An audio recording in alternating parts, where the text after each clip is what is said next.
We're going to be working with the Cabrio Whirpool Cabrio, as you can say it. The main issue on this one was the lid lock was flashing. I did, a little bit of research online. There's a couple things that can go wrong with it.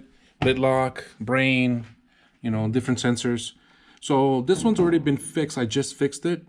I went through it because it was a little confusing at first. So what I found was that usually these newer models, they have a sensing cycle, as you can say, before it starts. When you press start, it will sense the weight of the clothes, and it knows how much water to add. So what was happening, when I first test these out, I put rinse and spin, which is a quick cycle, 10-15 minutes.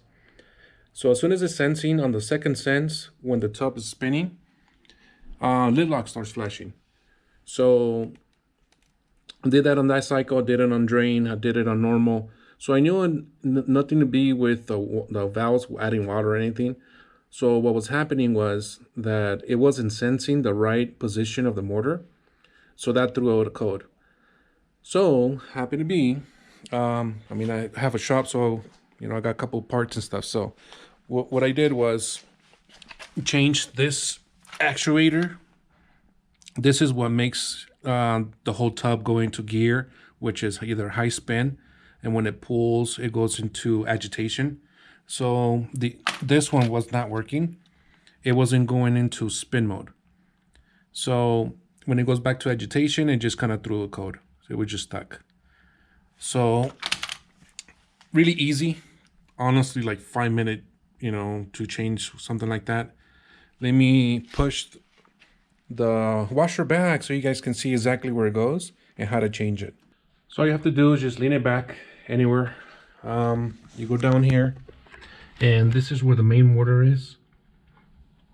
This is where the whole transmission, drive shaft, everything, and this is where the part is, right here, this actuator. So it only has 2 screws, that green one, and there should be one hidden about right there. Only 2 screws to get it off. Before that, you do have to get off this cover where the motor goes. So 2 screws as well, 5/16. So how it goes like this. So you take this cover off, and then you get to here. So after changing this is what actually changes the position of the motor. Actually, the transmission, high spin, low spin. So that's what did the trick. Ran it through a couple times, everything works,